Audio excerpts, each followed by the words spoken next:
ಸುಮ್ಮನೆ ಎಷ್ಟೊಂದು ಸಲ ನಾನು ನೋಡ್ತೀನಿ, ನಂಗೆ ವಾಟ್ಸಾಪ್ ಕಳಿಸ್ಬಿಟ್ಟು ಈ ಸ್ಕ್ಯಾನ್ ನೋಡಿ ಸರ್ಜರಿ ಬೇಕಾ ಬೇಡವಾ ಅಂತಾರೆ. ಪೇಷಂಟನ್ನು ನೋಡದೆ ಹೇಳೋಕ್ಕೆ ಬರೋದಿಲ್ಲ ಸರ್ಜರಿ ಬೇಕಾ ಬೇಡವಾ ಅಂತ. ತುಂಬ ರೇರ್ ಅದು. ಎಲ್ಲೋ ಒಂದು ತುಂಬ ಅಪರೂಪದ ಕೇಸಲ್ಲಿ ತುಂಬ ಜಾಸ್ತಿ ತೊಂದರೆ ಇದ್ದಾಗ ನೋಡ್ತಿದ್ದಂಗೆ ಆಯಿತು ಇದಕ್ಕೆ ಬೇಕಾಗ್ಬೋದು ಅಂತ ಹೇಳ್ಬೋದೇ ಹೊರತು ಪೇಷಂಟನ್ನು ನೋಡದೆ ಹೇಳೋದು ತುಂಬ ತಪ್ಪು. ಸರ್ಜರಿಯಿಂದಾನೇ ಬೆಸ್ಟ್ ಪಾಸಿಬಲ್ ಟ್ರೀಟ್ಮೆಂಟ್ ಅಂದರೆ yes, surgery is a way very remarkable results. Pain relief ಸಿಗುತ್ತೆ, ನರ್ವ್ ವೀಕ್ನೆಸ್ ಆಗಿರೋದು ರಿಕವರ್ ಆಗುತ್ತೆ, they can get back to their normal. ಕೆಲವೊಂದು ಸಲ ಸರ್ಜರಿ ಮಟ್ಟದಷ್ಟು ಸಿವಿಯರ್ ಇರೋದಿಲ್ಲ, ಒಂದು ಸ್ವಲ್ಪ moderate to mild disc bulge ಇರುತ್ತೆ, ನರ್ವನ್ನ ಇರಿಟೇಟ್ ಮಾಡ್ತಿರುತ್ತೆ ಅಥವಾ ನರ್ವನ್ನ ಜಸ್ಟ್ ಉಜ್ಜುತ್ತಾ ಇರುತ್ತೆ. ಸೊ ಆವಾಗ ರೆಸ್ಟು, ಫಿಸಿಯೋಥೆರಪಿ, ಮೆಡಿಸನ್ಸು ಅದರಿಂದನೂ ಆಗ್ಬೋದು.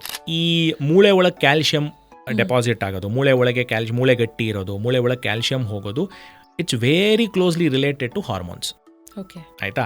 ಈ ಗಂಡಸರಿಗೆ ಹೇಗೆ ಅಂತಂದರೆ testosterone is very important muscle ಡೆವಲಪ್ಮೆಂಟ್ಗೆ, ಬೋನ್ ಗಟ್ಟಿ ಮಾಡೋದಕ್ಕೆ. ಗಂಡಸರಲ್ಲಿ ಹೇಗೆ ಅಂತಂತಂದರೆ ಋತುಚಕ್ರ ಅನ್ನೋದು ಇರೋದಿಲ್ಲ. ಸೊ ಟೆಸ್ಟೋಸ್ಟಿರಾನ್ ಅನ್ನೋದು ಒಂದು ಹಂತಕ್ಕೆ ಸ್ಟೇಬಲ್ ಆಗಿ ಥ್ರೂ ಔಟ್ ದ ಇಯರ್ ಅಥವಾ ಥ್ರೂ ಔಟ್ ದ ಮಂತ್ ಇರೋದ್ರಿಂದ ಏರಿಳಿತಗಳಿರೋದಿಲ್ಲ. ಸೊ ಹಾಗಾಗಿ ಏನಾಗುತ್ತೆ ಅಂತಂದರೆ ಕ್ಯಾಲ್ಶಿಯಂ ಡೆಪಾಸಿಷನ್ ಅನ್ನೋದು ಕಂಟಿನ್ಯೂಸ್ ಆಗಿ ಮೂಳೆ ಗಟ್ಟಿ ಆಗೋದು ಅಥವಾ ಕ್ಯಾಲ್ಶಿಯಂ ಮೂಳೆ ಒಳಗೆ ಹೋಗೋದು ಕಂಟಿನ್ಯೂಸ್ ಆಗಿ ಆಗ್ತಾ ಇರುತ್ತೆ. ತುಂಬ ವಯಸ್ಸಾದ ಮೇಲಿಂದ ಟೆಸ್ಟೋಸ್ಟೆರಾನ್ ನಿಧಾನ ಕಮ್ಮಿ ಆಗ್ತಾ ಬಂದ ಆದಮೇಲಿಂದ ಮೂಳೆ ವೀಕ್ನೆಸ್ಸು ಅನ್ನೋದು ಕಾಣಿಸಕ್ಕೆ ಬರುತ್ತೆ. ಹೆಣ್ಮಕ್ಳಲ್ಲಿ ಏನು ತೊಂದರೆ ಅಂತಂದರೆ, ಈಗ ಒಂದು ಇತ್ತೀಚೆಗಂತೂ ಮೆನೋಪಾಸ್ ತುಂಬ ಬೇಗ ಆಗ್ತಾ ಇದೆ ಎಷ್ಟೊಂದು ಜನಕ್ಕೆ. PCOD is very common. ಒಂದು 35-40 ವಯಸ್ಸಲ್ಲಿ ಏನಾಗುತ್ತೆ ಅಂತಂದರೆ ಈ ಹಾರ್ಮೋನಿನ ವ್ಯತ್ಯಾಸ ಆಗಕ್ಕೆ ಶುರು ಆಗುತ್ತೆ. ಮೂಳೆ ಒಂದು ಸ್ವಲ್ಪ ಸಾಫ್ಟ್ ಆಗ್ತಾ ಬರುತ್ತೆ. ಯಾಕೆಂದರೆ hormone is very important, especially oestrogen and progesterone ಎರಡರ ಮಧ್ಯ ಇಂಟರ್ಪ್ಲೇ ಇರೋದು ಮೂಳೆ ಎಷ್ಟು ಗಟ್ಟಿ ಇರುತ್ತೆ ಅನ್ನೋದನ್ನು ನಿರ್ಧಾರ ಮಾಡುತ್ತೆ. ಸೊ ಇವುಗಳ ಮಧ್ಯದ ಒಂದು ಬ್ಯಾಲೆನ್ಸ್ ಏನಿದೆ ಕಳ್ಕೊಳ್ಳೋಕೆ ಶುರು ಆದಾಗ ಮೂಳೆ ವೀಕ್ ಆಗಕ್ಕೆ ಖಂಡಿತ ಶುರು ಆಗುತ್ತೆ. ಒಂದು, ರಕ್ತದಲ್ಲಿರೋ ಕ್ಯಾಲ್ಶಿಯಮನ್ನು ಮೂಳೆ ತನಕ ತಗೊಂಡು ಹೋಗಿ ತಲುಪಿಸೋ ಕೆಲಸ ವಿಟಮಿನ್ ಡಿ ಇದು.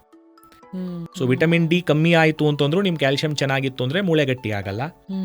ಕ್ಯಾಲ್ಶಿಯಂ ಕಮ್ಮಿ ಇದ್ದು ವಿಟಮಿನ್ ಡಿ ಚೆನ್ನಾಗಿತ್ತು ಅಂತಂದ್ರೂ ಕ್ಯಾಲ್ಶಿಯಂ ಇಲ್ಲದೆ ಇರೋದ್ರಿಂದ ಮೂಳೆ ಗಟ್ಟಿ ಆಗಲ್ಲ. ಮೂರನೇದು most important hormonal issues. So especially between 40 to 55 ಹೆಣ್ಮಕ್ಳಿಗೆ ಏನು ಹೇಳೋದು ಅಂತಂದರೆ ಕ್ಯಾಲ್ಶಿಯಮು ವಿಟಮಿನ್ ಡಿನ ಆಪ್ಟಿಮೈಸ್ ಮಾಡ್ಕೊಳ್ಳಿ. ಬಿಸಿಲಿಗೆ ಹೋಗಿ, most natural way to get vitamin D. And ಅದ್ರ ಪ್ರಕಾರ ಕ್ಯಾಲ್ಶಿಯಮು ಮತ್ತು ವಿಟಮಿನ್ ಡಿ ನಾರ್ಮಲ್ ಇತ್ತು ಅಂದರೂ ಹಾರ್ಮೋನ್ ವೇರಿಯೇಷನ್ಸ್ ಒಂಚೂರು ಆಯಿತು ಅಂತಂದ್ರೂ ಮೂಳೆ ಆರೋಗ್ಯ ಚೆನ್ನಾಗಿ ಮೇಂಟೈನ್ ಮಾಡ್ಕೋಬೋದು.